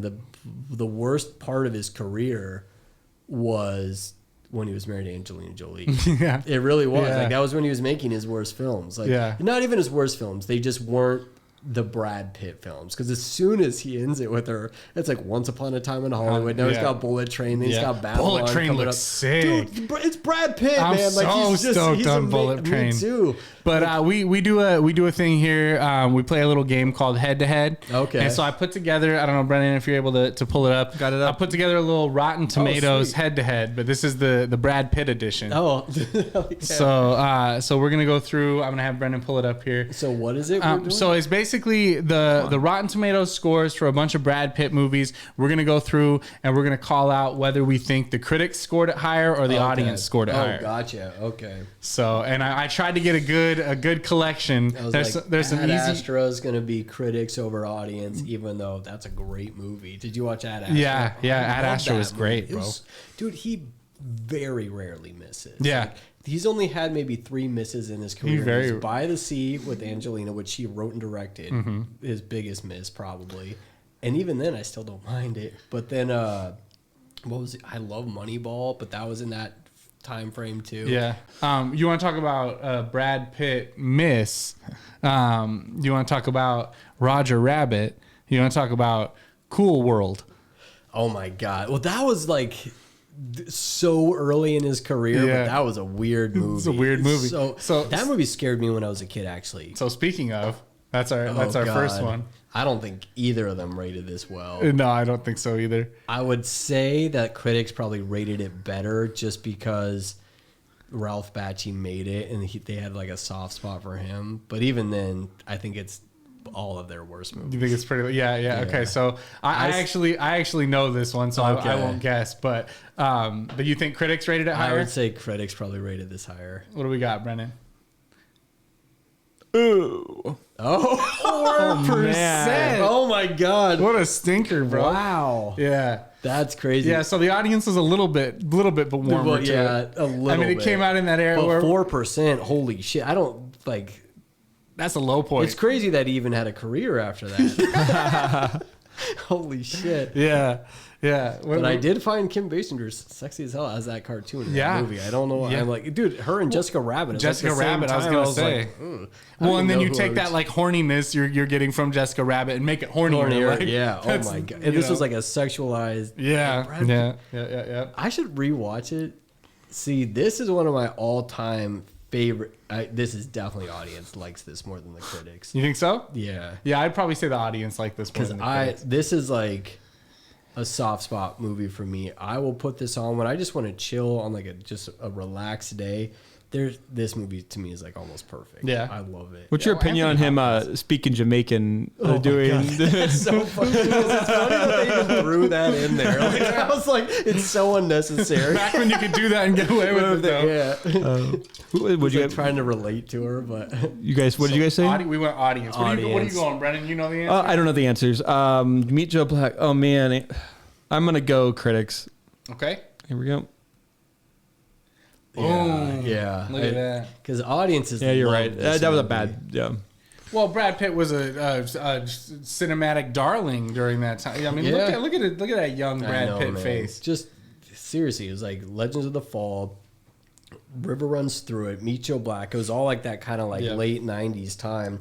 That opening scene though, when he gets this destroyed by the cab. by the cars, like Dude, I mean, the meet cute was awesome. Like all of it, like the whole movie, and then the way it ends, like Anthony Hopkins' speech at the end of it. It's one of my favorite movies. Anthony I love Hopkins this is a movie. fucking juggernaut. Man. Yeah. Yeah, the father scared the shit out of me the way Jaws did. Oh, I would say audiences, but both are going to be pretty high. I'd say critics are almost going to go like 70s, low 80s, and audiences will be like 93. 93. This one's tough. I think it's probably close. I think it's probably really close. I would give it to the critics. yeah, I'd say definitely. critics I would more. say, I'd give it to the critics. I feel like this is an audience score. You think so? I think 90s for audiences and like low 80s, high 70s for critics. All right, here we go. Ooh, Oh my God. Whoa. Critics outdid Wow. audiences though. Super close Yeah, though. I would not have guessed that. that was such a fun movie to see in the theater. Oh my God. I was. moved to Vegas because of this movie. Oh, really? Yeah, because it came out right before. Because, okay, the only thing I remember about Vegas, because I lived there for a long time and went to UNLV, was Cool World, that movie, and Leprechaun 2. Oh, And shit. so I always remember thinking Vegas was like this really creepy, like Yeah, very dark seedy, place yeah. where it was like, yeah, super seedy. And then Ocean's 11 came Shows, out like, the and made it look razzle-dazzle. cool. Yeah. Yeah. And I was just like, okay, like Brad Pitt, like I'm like, oh, that's kind of the vibe of Vegas. I'm like, yeah, I want to live there. Because if this movie hadn't come out, my best friend talked me into moving to Vegas to go to school there. And it was really that movie that pushed me to do it. And so, That's great. yeah, it's kind of funny. All right, here's the next What do one. we got next? Yeah. Ooh, Oh, man. Audiences love this movie. I'm going to go audiences. Yeah, I'd have to say probably audience. Yeah. I'll just go critics just to be a contrarian, but this is like one of my favorite movies Pitt from movies. from Guy Ritchie. Guy Ritchie. Yeah. Also, how cool is it? So the first Oscar that Brad Pitt ever won. So Brad Pitt always, throughout his entire career, never had to be the star. He'd always take roles that he liked. Like he would take a role in Snatch because he just liked the character. Yeah. So the first Oscar he ever wins is Best Supporting Actor in Once Upon a Time in Hollywood. I'm like, it's so perfect. It man. is so perfect. Because that's how he should get it. Because Yeah. he could be the star, but he never needed. Never needed to be the He'd star. always just take the best I love role. that. That's why I love it, Yeah. because he doesn't have to take himself too seriously. Nope. Like He's a stoner, I threw man. on because I have Paramount Plus because Yeah. I'm a fucking '90s Nicktoon guy, so Yeah. I watch all the cartoons and try to Nice. get my daughter into them. But I threw on The Lost City with Sandy Bullock and Channing Tatum. Didn't even expect Brad Pitt, and he's the to best go- part of the movie. So good, He's bro. so good. Like Because he doesn't give a fuck. Nope. He just takes on minor roles I that he love it. shines in. He just has a good time with it, and he's always the best. It's so good. And that's how he won his first Academy Award, Yeah. was as a supporting actor. So we said audience. You said I say critic. Yep. Yeah. boom. Yeah. Look at that. Yeah. Yeah, I figured audiences love this movie. It's still, yeah. I mean, I don't know which one I like more, Snatch or The Gentleman, because both Colin Farrell Yeah, and Colin The Farrell's Gentleman great. is so good. My favorite, just because it's the first one I ever saw, my favorite Guy Ritchie, Lock, Stock, and Two Smoking Barrels. That's your favorite? Fucking love Yeah. it, bro. It's so good, man. Dude, he's had a few misses, but like when he gets it right, Yeah. he's Yeah. incredible. I can't believe they gave him Aladdin. I know. Oh God. So wild. I totally And- forgot that he even did that. Dude, Aladdin and that King Arthur movie Yeah, too. Yeah. yeah. Which I actually kind of liked. It just wasn't great. Like No. it was like 70% there. Yeah. And it just didn't deliver. Yeah. What do we got next, Brennan? Of Of course. Audiences will love this unless women are rating it. They do not like this. They do not movie. like this movie. Even though they love Brad Pitt, but I would still because critics liked it at the time. Yeah. They've kind of turned on this movie later. It's still great. Audiences, I think. This is one of the few. I bought this movie on Blu-ray. Mm-hmm. And have you ever watched the Blu-ray of it? When you plug it in and the DVD menu loads and it's for Never Been Kissed, the Drew Barrymore flip, and then it glitches out. Exactly. I fucking love that. It's brilliant. Those little Easter eggs you don't get with streaming, man. No, like, exactly. That's physical media You need only. the physical I remember copy. like old DVDs where you would find hidden shit Yeah, in the the menus. Easter Like egg you'd stuff. click down and like over, and then you'd find some extra thing highlighted. That was wasn't. when the internet was fun, because that's why you went on the internet to be like, where are the Easter eggs? Because if you couldn't find it, you would find it. Some other kid did find it. I used to love that shit. Dude, that's when it was innocent and fun. That was when we got You've Got Mail. Yep. Like that was like Yep. the kind of movies that are like the internet's so the internet's romantic so quirky and cute. and- And like now it's like fuck, the whole world's on fire. Misinformation everywhere. Everyone's fighting. We're like, oh shit. this Ultron went dark. views the internet for less than This 10 went dark seconds and decides we real gotta quick. wipe out humanity. We'll have to save this for a future episode, but because Lucas probably will never mention that he did this, but he used to do behind the scenes work for DVDs, like extras. Yeah, and that's so, like, Hollywood. That was in a Hollywood. job I had right out of I love college. that, Yeah, man. man. I was doing DVD bonus features, which was we got to edit. Oh man, I'll have to tell you all about the Back to the Future one I got to do. Oh, dude, That that's was sick. incredible. I geek out on that shit, man. I Me love too. That shit. Yeah. I love all that stuff. All right, so I'm gonna go audience. I'll go audience too. I mean, but Yeah. this came out in 2001, or right around when Columbine happened. This They was got the actually first movie I had to sneak into because they had security. They had a guard in front of the theater. Oh wow. Oh, wow. Like for this, and I remember I had to slip in at the AMC downtown. I had to stand against the elevator, and like the door would open, and they would look, and they're like, "Oh, nobody's in there." And then I would be hiding against the wall and would make it to the top floor, and the security guard would be at the escalator, and I could walk out and through. That's how I got. That is a whole. I knew. I had a friend who that was his jam, was to sneak up through the elevator in Yeah. the AMC just That's like how that. I did it. Yeah. That's great. But I was wrong. This is 1999. But Yeah, it was 99. Yeah. Yeah. People consider that one of the greatest years of movies in history. Yeah. If you go back and look at all the stuff that was released in 99. Matrix. I think our generation, like 2019, almost every movie that came out that year was incredible. And the fact that Parasite won it over Once Upon a Time in Hollywood. Yeah. I wish Once Upon a Time in Hollywood won, but I still love that Parasite love took Parasite. it. Dude, Parasite is the Well, shit. and that's the Like, thing that about was it is, so good. like Tarantino's going to be putting out movies, and Once Upon a Time in Hollywood is going to be a movie forever, and people are going to love it and find it. Yeah. No one needs help finding Once Upon a Time in Hollywood. Parasite is opening up an American audience to something that they never would have experienced. Exactly. we don't get Squid Games if we don't have Parasite. Without Parasite. Fucking 100%. Yeah. We don't get Squid Game without that. You think Tarantino's not done after his 10th film? I don't know, man. I don't know. I don't know if he's. I'm still waiting on him to make the Star Trek he was talking I about. don't think he's done. I I think don't he think is he could going to ever be make done. one more, but then he's not that old. I No. still think Yeah, he's he's going not to that come old. out Come with back. something He'll later come in back. life, He'll come but back. just has to do it. Sorry for hanging us up. Here we go. No, you're good. No, man. That's the This whole is- point of this this. is- this is why- The whole yeah. point of the game is tangents, This is bro. the point of my life. It's not the fucking game at all. I No keep one, trying to, no like- one cares no one about cares, Rotten yeah. Tomatoes at all. All right, here we go. Yep. Oh my god, they Ooh. crushed it. I didn't realize audiences really People loved this really one. liked it. Yeah. Yeah. I mean, I Ed still Norton loved it. was huge there then, Yeah. then too, bro. Like, Dude, this was David Fincher's like when he was mainstream. Yeah. Like you, because was 7 right after this? Would've been No, after. It was Or- before. what is it? 7 was 97. Yeah. And this was 99. Okay. So really 7 was kind of his breakout. But I mean, even the game was awesome. Yeah. Dude, Fincher's my number one. Like, Fincher's great. So I think of him as this generation's Hitchcock. Like, oh, yeah. that's a good comparison. Yeah. You even said that you think Fincher's not even made his best movies yet. Not even close. Like he's building like he's making more and more better films. all the time. And so, he's like- evolving. Aging like a fine wine. Yeah. Love that. Dude, yeah. He's like a Ridley Scott, right? Yeah, and Ridley Scott. I mean, all Ridley of them. Scott still. I'm really pissed the Last Duel didn't get more shine. I love that fucking movie. That movie it was a hard watch, but it was a good movie. I think it's like top. I forget what I gave it. I think it was definitely top 3 or 4 of last year for me. The toughest part of The Last Duel for me is like I just have such a shit-eating grin on my face anytime Affleck and Damon are in the scene together, and Damon's bowing to the king, and it's like, bro, you guys fucking shut the fuck up, bro. Like, you could tell Affleck's just got this little cheese, like Maddie, yeah, okay, penis haircut too. Dude, I love them. I wish they would keep writing movies together because, like, when they're, I mean, the two of them together, they're just awesome. That's another one of my guilty pleasures. I'm a huge Kevin Smith fan too, so like all Kevin Smith shit, I just love. Me too. I love. Yeah. So, all right, here's our next Brad Pitt movie.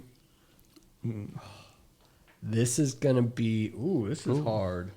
I'm gonna say audiences like this more. I'd give it to the critics. I think on this one. I don't know. Is this before? I can't remember if this is before or after people started turning on Shia LaBeouf. This is right around the same that time because he didn't shower. Like your dreams. He didn't shower during this movie. He ripped out a tooth. And he did some gnarly shit. Yeah. Fucking Jared Leto School of Acting. This is hard because it's probably going to be pretty evenly in the 70s, I think. But I think audiences squeak it out. Yeah, I think it's audience because this didn't have any. This didn't have any Oscar buzz. 0. Yeah, it was. I mean, it was even for me. It was a pretty intense, like hard movie. I feel like the thing about this is like it was Fury, and then I feel like not even that long after we had like Dunkirk, and like there were a lot of like movies Brad like Pitt this went happening. Through his World War II phase because he went through. It was Inglourious Basterds, Fury, and then Allied came out like really close to each other. Yeah. And he kind of went through like that phase of like putting out World War II films. And this was right smack in the middle. And it was his most like masculine, like very like rough. Yeah. Like really movie. in the shit. Yeah. Yeah. All right, here we go. Oh, wow. Oh, wow. Okay. Yeah. Audience for sure. Yeah. 84. So people really did like it. Yeah. I mean, this is a good critic score. Yeah. It's a good movie, but it's just not, I don't know why I have like, I have a poster of it on my wall right now. I still like it, but for whatever reason, it's hard to rewatch. I think is kind of the biggest thing because most of his stuff is so rewatchable. This one, it's so heavy, man. It's like just dark. It's a slog. That scene where like the tanks are rolling through like the muddy ground and they're just running over like bodies that have just been compressed. It's so and it's tough. just so heavy and it's so real, but it's just dark. Like, like the whole, even the poster. Like look, it's like I can appreciate the accuracy and the but I don't know if I need to like force myself to go through that again. It's very harrowing. And Brad Pitt's not like funny or charming. No. Like he's like there's that scene where they're up in it's like that woman and her like the young girl and like they're kind of hitting it off. And you see him changing his back, so like burnt up. And then he kind of like is like, dude, just give them this moment. Like he's like, they're young, they're in love. He could die tomorrow. Like let them kind of like have sex or like be with.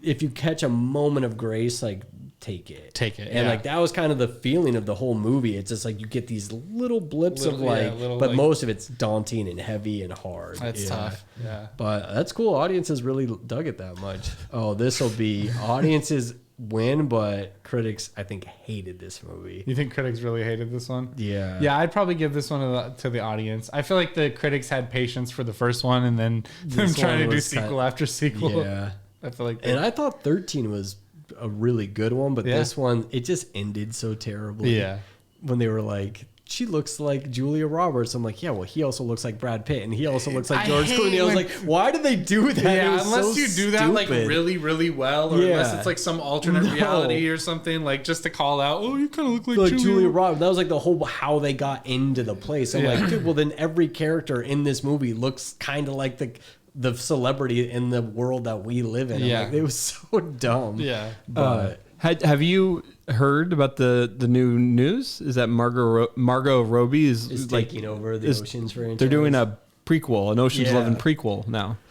Which I love her, but I do love Margot Robbie. I kind of wish some things would just be left alone. But if aren't they they do giving it her right, Pirates too? I don't know. Well, I don't know. Johnny Depp won. There's plenty of time, bro. There's plenty of time to get Depp back in there. They started doing that with Chris Pratt too. They're like, we're giving Chris Pratt Jurassic World, and we're going to give him Indiana Jones, and he's got the Lego movie, and he's got this. And I feel like they're just attaching her name to stuff to see if people get excited about it, and if there isn't like an immediate like, oh my god, that sounds amazing. They'll let it die. Yeah. So I solved it. I just solved it. Give Depp pirates back. Take Margot Robbie and put her in Aquaman. There you go. I guess there's like a petition online to have Amber Heard replaced by Bruce Campbell, and it hit 3 million signatures. I was like, that's incredible. That's why the internet's awesome. That stuff like that. I would be there on the opening day. Yeah, dude, I don't care if you cut her scenes down to 10 minutes and he's only in it for a quick cameo. Give him the red flowing hair. Ash versus the Evil Dead, like Such the a good actual show. series, is incredible. I loved it. It's so fun. I loved it. And most people just blew by that one too. They even put it on Netflix, and it still didn't catch buzz. Yeah. And I love that show. I loved it. It's man. incredible. Like I said, I'm a huge fan of Raimi's stuff. Really? Man. Yeah. What's your favorite of his movies? That's tough to say. I really like Evil Dead 2.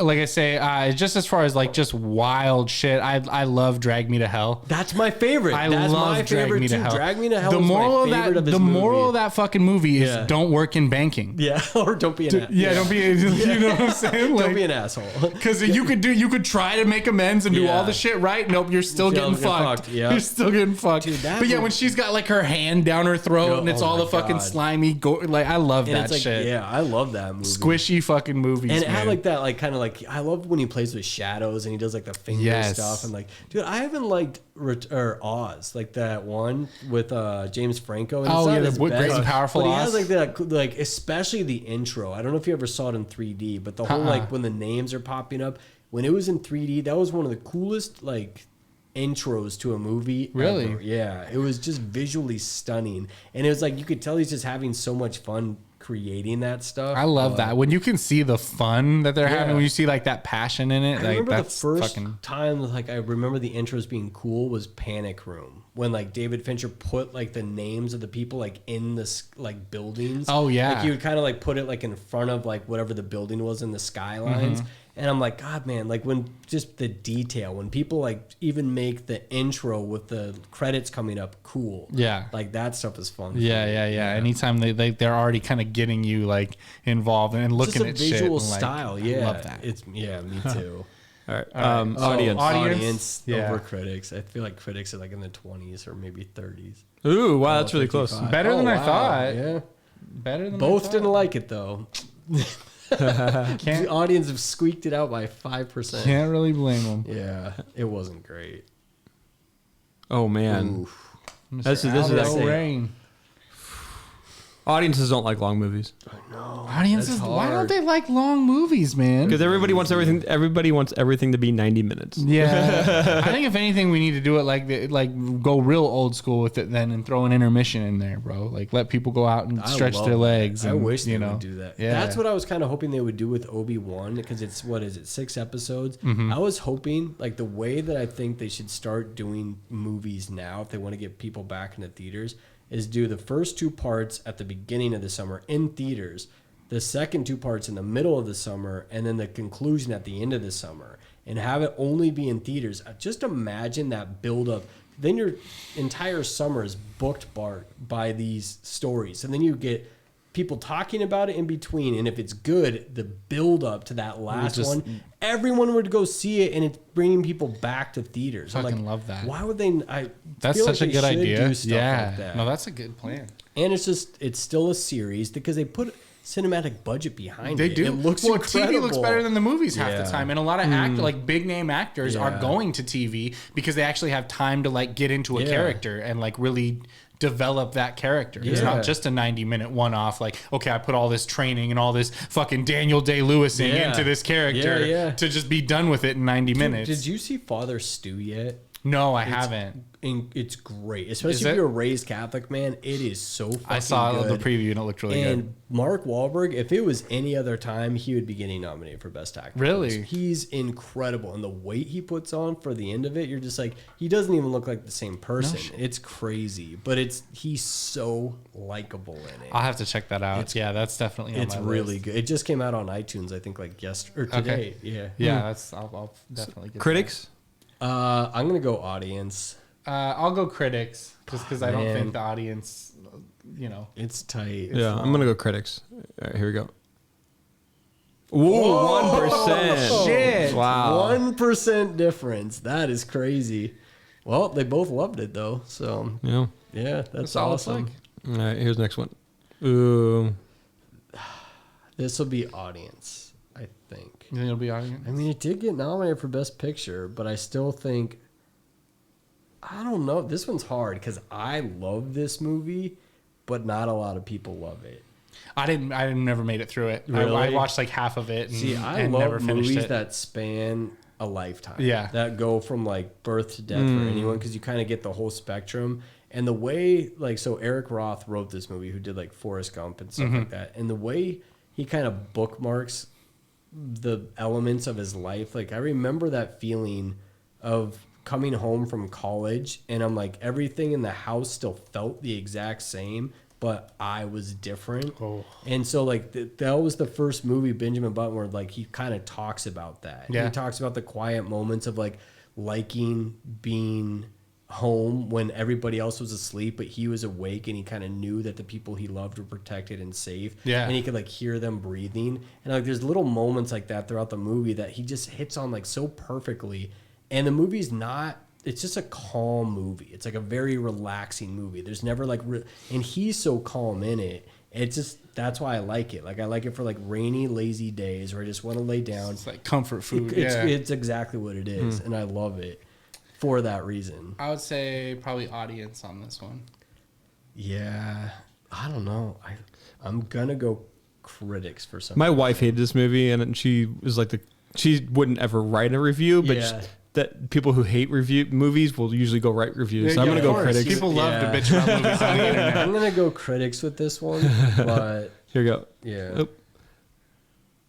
Oh wow! Oh, wow. All right. Wow. Okay. Wow, that's impressive. Look at that. So people do like it. Okay. Or the people actually saw it, reviewed What it. did he get? What did it get nominated for? Do you remember? Best picture, best CGI. I mean, I think it won for Best, like CGI with like the aging him and stuff. Yeah. At the time, but it got nominated for almost everything major except he even got nominated, I think, for best actor. For it, I'm pretty sure. Yeah, I can't remember exactly. I just remember the trailer for it when it came out. I was like obsessed. I was so excited. so ready. That trailer was so cool. And then the movie, it didn't deliver in the way that I kind of wanted it to, but over time, I just keep watching it and it's become like a comfort film. Like I love nice. it. I'll just put it on when I just want to relax and like, because it's such like a calmly paced movie. I actually moved to New Orleans because of this movie. The movies have kind of you move a lot redirected of places because of movies. Look I at that. travel because of movies. That's like what's I up. literally go Like, to that places. looks good. Maybe I'll try that. Exactly. Yeah. Like I'll see a place, like especially in like romantic comedies, they make a place look cool. I'm like, dude, I want to go see what it's Yeah. like there, and I'll go there for that thing. I went to, and I literally traveled to the locations of where it was filmed. That's cool. And there's always like some element of it there. Like Yeah. there's like a thing, like either a plaque or it could be like a whole like little industry. Yep. So you just never know what you're gonna find, and that's the stuff I kind of search out. That's really I cool. love it. I like that. Yeah, it was nominated.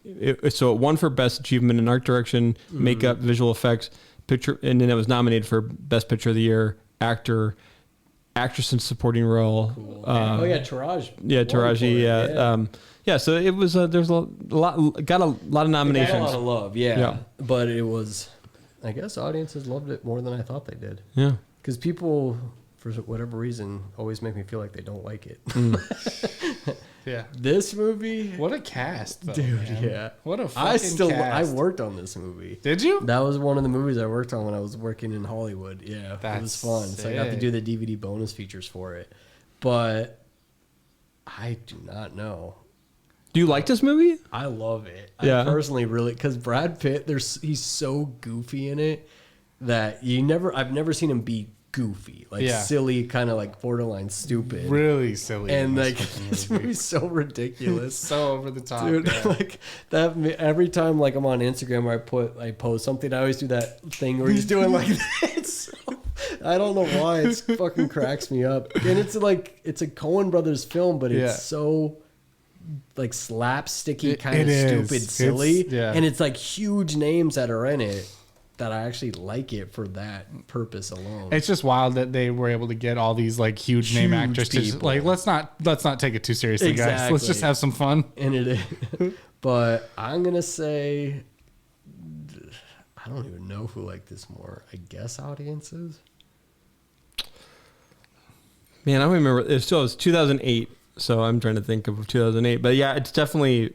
I guess audiences, because audiences always go for like celebrity. Yeah, I think the audience would probably like just because of the names on it more than anything. Because I don't remember this being really well received at all. Dude, it's pretty funny though. Like it really is this like silly. J.K. Simmons is in it. Like, yeah. I mean, so many people are in this movie. All right, here we go. Malkovich is hilarious. Critics. Oh, Wow, look at that. That's interesting. I wouldn't have guessed that actually. No, I would have I thought didn't think audience would critics have liked it that a much. lot more love for it than that. Yeah.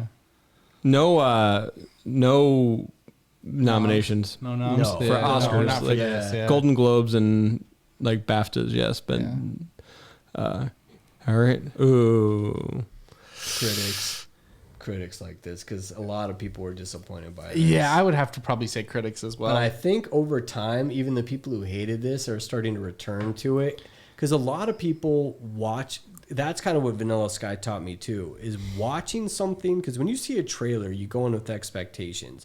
So the first time you see it, you watch it for what you hope it is. Yeah. And the second time you see a movie, you watch it for what it actually is. Yeah. And then you'll kind of appreciate it more. Or if it is just bad, you'll watch it again. You're like, no, it still sucks. I've kind of learned just from paying attention to really take trailers with a grain of salt. Yeah. And a lot of times if I have an interest in a movie, I'll try to avoid trailers just so I have kind of a clean 100%. slate going into them. Yep. But a lot of times shit they put in the trailer doesn't even make the final cut. Like even the one Like, shit you people recommended say. me, I'm not gonna watch a trailer for that. I'm gonna go in completely Please cold. do. Like no premise. Like you kind of told me the premise, but that's like all right. That's I'll That's just it. go in completely cold. And that all happens in like the first 3 minutes of the movie. So I haven't told you anything outside of that. No, nothing. I'm going in just like all right. That's it. Like I very rarely get to experience a movie like that where I know nothing. Yeah. Like I go in. Even Father Stu, I went in with like almost like little to zero expectations from it. I was like, whatever, Mark Wahlberg's in a new movie. It's about Catholics. I'm like, I was raised. I'm like, just gotta watch like, it. what are you going to do? So I went and watched. I'm like, this was incredible. Like, it was like, I was laughing. I'm like, I cried 3 different times. Damn, And I was okay. like, holy shit, man. Like, it's just, it green booked me. That's kind of what it You did. fucking green booked me, man. That's kind of what happened. love that. But it's unexpectedly really good. Critics? This is going to be like a 1%er. I'm going to go critics, but I feel like it's going to be critics close. it's going to be like 98, 97. No, it'll be lower than that. You think so? Audiences are like put it in the 70s. I'd say critics. This is a really well-reviewed movie. Maybe I'm wrong. Here we go. Critics loved it. Oh, God, I was way off. 85, 70. Yeah. That's not bad. Yeah. That's about what It's so good, man. I love it. Goes back to my theory that audiences do not like long movies. Yeah. They don't have the attention span for it these days. All right, and here I think is- this might be the last one. Talk about Brad Pitt doing some batshit crazy stuff, bro. Well, this is when he started doing like the minor roles. Like, Yeah. He didn't want to just have to be the star. He just took stuff he was interested in. And Terry Gilliam, man, he's done some like really wild stuff. He has. Did you ever see the movie Tideland? No, I haven't. What? Oh my god! I haven't. No, you make me kind of so curious. uncomfortable. Yeah. like it's one of the strangest movies I've ever seen. But I don't even know if it's because it's not even really good. It's not But recommendable. it's like you watch it and you're like, I can't gauge it to this day. Still, Wow, like, can't get a beat on and it. people, audiences really fucking hate it. Of course. And like Terry Gilliam's had to defend this thing because it's weird, man. It's such a weird movie. I'll keep it in mind if I got a free couple hours. I'm not going to answer this one because I know the answer to this one. I'm gonna say critics. What are you gonna say? I'm gonna say critics. Yeah. Critics. All right. It's actually a trick question. Oh. And both high. They loved it equally. Dude, I love this. That was another like kind of foundation film for me. Like, 12 Monkeys was it was great. the first movie where I went online or had to. I knew I didn't really understand it, and so it was like one of those movies. You're like, "What the fuck did I just watch?" Yeah. And then you go online, and you read about it all night. You're like, and oh, watch now I gotta watch it videos. again. I gotta figure it out. Exactly. I like the series that Sci-Fi did a couple years ago didn't too. watch it. It's actually really good. Is it good? Really well put Okay. together? Some of Sci-Fi shows are actually pretty decent. Yeah. Some of them have the low budget kind of cheesy TV type thing going on. This one, the 12 Monkeys series they made was actually pretty good. Yeah. But yeah, that is the Rotten Tomatoes head-to-head Brad Pitt edition. I didn't keep scores, so I'll add scores later when I edit this shit. I'll let you know if you Nice. want. Okay. Yeah, But, that was fun though. I mean, I never get to really do this stuff too often. So Yeah, like no, just it's always talking nice to kind of bullshit chop in it up with movies, someone that kind of knows and gets it. for you know. sure. Yeah. You got any thoughts, Brennan? No, I thought it was great. I was gonna say like I will plug our new podcast we're doing with the Garland on. I'm not sure if the podcast will be out by then, but on June 21st, me and Lucas will be live at the Garland doing our first live at the Garland podcast. Yeah. Love that. Before the Goonies. Do we For know the what, Goonies, do we the know what the Goonies. podcast is called? It's called Live at the Garland. Live Live from the Garland. Live from the Garland. Sorry. I love that. Yeah, and That's so sick. So literally, about an hour before the show, we're gonna do a live podcast before it, and like just kind of talk about the nostalgia of the theater and like why people are there. And Yeah. talk about the movie and its trivia and just, I mean, it's a way to re-engage with people at the movies that are like coming there. So then we're gonna try to do what it's like. We have like every 3 week. We're kind of Nice. We're doing it. Well, if you guys ever need a guest, Yeah, you know, well, or anything, that's- please, yeah, definitely. please And, let me know. like, I'd love to tag along sometime. do you have memories at the Garland? I don't have many memories at the Garland because when I grew up in Seattle, so Oh, okay. so I don't have any like core memories from there. Yeah. They're all like later in life when I was teenager, young adult, and stuff like that. Yeah, we're gonna do on the 21st of June. We're doing Goonies. The 12th, we're doing Stand By Me. That's a personal favorite.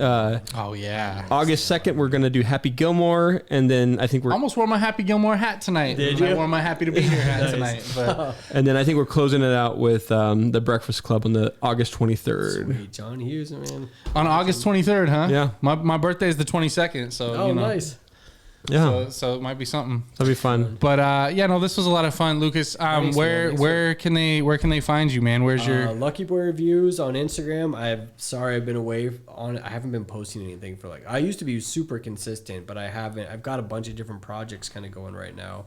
But yeah, Lucky Boy Reviews is the easiest way to find me. And then yeah, the podcast Nice. with Brennan, so live from the Garland. Cool. And I think we talked before because your social media presence, that Instagram page is just super sleek, man. I Thanks, love the man. way you put that together. Yeah. And I think you were telling me that you take fan art and things like that because you're not just trying to post like a regular No. movie poster or whatever. Yeah, art's like another big thing that I just am into, and Yeah. especially when I'm inspired by like art about movies. It's Yeah. that's like all my worlds kind of coming together. So yeah, it's that Instagram was like one of the funnest things I've ever done because it was just it's me. It's like so inherently like, and I for a long time I was just a symbol. Like I was just kind of anonymity. Like it Yeah. was just a voice that was on there that I posted art I liked, and then I've kind of started engaging people in a different way, but I kind of like the anonymity of it. I Yeah. still like being like this vague kind of presence on there. Kind of behind the scenes. Kind of like it's just because you're not judging you for anything else other than like your thoughts on the movie. Yeah. Like, that's it. That's It's purely about all the it movie. is. Yeah, it's Exactly. not about It's not me. me. Yeah. Exactly. It's just like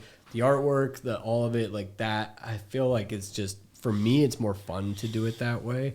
But That's cool. So if anyone has like fan art or anything that they've done, they can please just send it to you Yeah. just on the Lucky so Boy eventually, Reviews. kind of what I'm heading towards is actually creating like my own gallery. Nice. Where I can like actually sell art and work with local artists and create like prints for stuff and movies that we're showing or just doing at the Garland. That's super cool, man. So it'd be really fun. Like it's just kind of, I just want to find a good way to bring people back to the movies because it's convenient to sit at home and watch Netflix, but It's like, not as magical. it's not. And like, but how do you make it even more magical? Like, involves so many different aspects to it. Like, if people go there to engage with like the podcast or whatever before the movie and like be in your community and be excited about stuff, like that's a reason to go back to the movies because you're not getting that at home.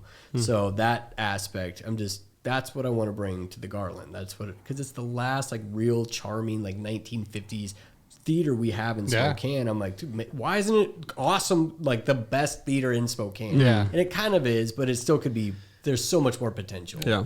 And so that's what I want to do. I love that, man. Thanks, man. Well, thank you for coming by, Lucas. Yeah, I man. super Thanks for appreciate it. This was a lot having of fun. me. That was super fun. Absolutely, man. Yeah. Happy to be here. Matisse, Brennan, Lucas, and Lucky Boy Reviews.